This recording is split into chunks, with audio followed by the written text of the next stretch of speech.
Hello, people of grace. Since we have been snowed out by Winter Storm Fern on this Lord's Day, I thought I would send this video out to you, even though I thought I'd actually be in Central America on our mission trip.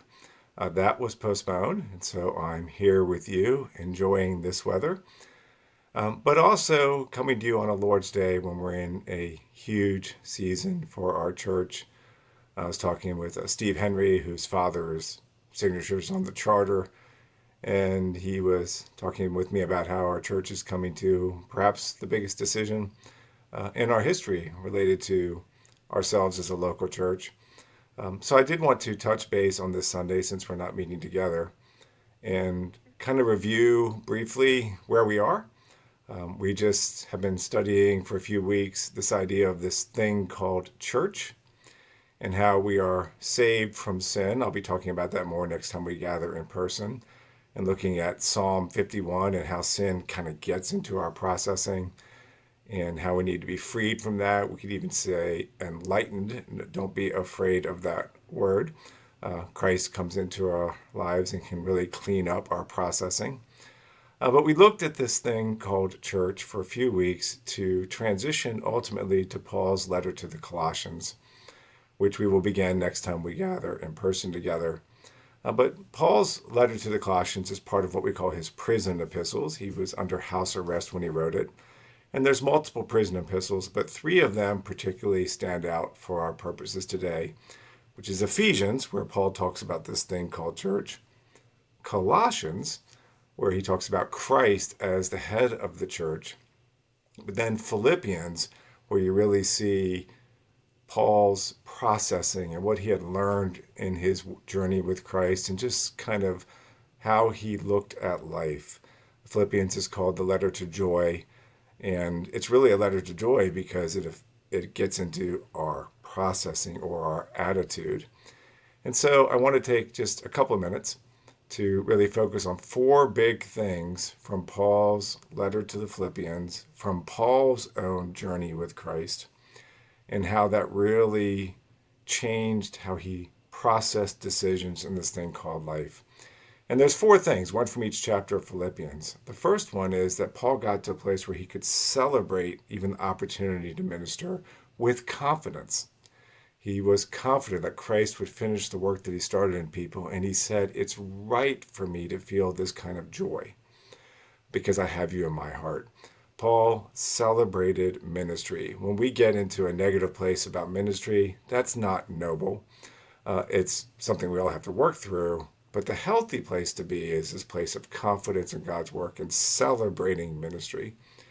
Number two, when you're celebrating ministry and seeing it as an opportunity just to participate in this thing called church, then we need to get to a place where we can serve by emptying ourselves of whatever we glory in or what we're attached to. For Christ in Philippians 2, that was the very glory of God and heaven. And he emptied himself of that glory and that attachment to come to earth and make himself a servant. So we need to celebrate ministry. We need to serve by emptying ourselves of what we glory in our attachments, especially for us, because much of what we glory in or attach to is, as Paul says in Philippians 2, empty glory. But even if it were legitimate glory, like what Christ had, to really serve and advance the ball of this thing called church, we have to empty ourselves of it and make ourselves servant. Number three, as we look at this idea of attitude in Philippians, we need to press onward and upward. And Paul says in Philippians 3 that he can only do that by letting go of what is behind and pressing on towards what's in front of him. We press on toward the upward call of Christ Jesus by letting go of things that do feel like a loss to us. And Paul had lost much, ultimately even losing his freedom in the letter to the Philippians. But he learned that by letting go of all that, he could really press on. And if we were going to have a mature attitude, that we all needed to do that. And we can only do that when you get to Philippians 4 and really master ministry and this thing called church by developing contentment and peace. That is the secret that Paul talks about in Philippians 4, a peace that passes understanding and being content, self-contained accepting of every situation, even if you're like Paul, you're sitting in jail awaiting a trial that could end your life.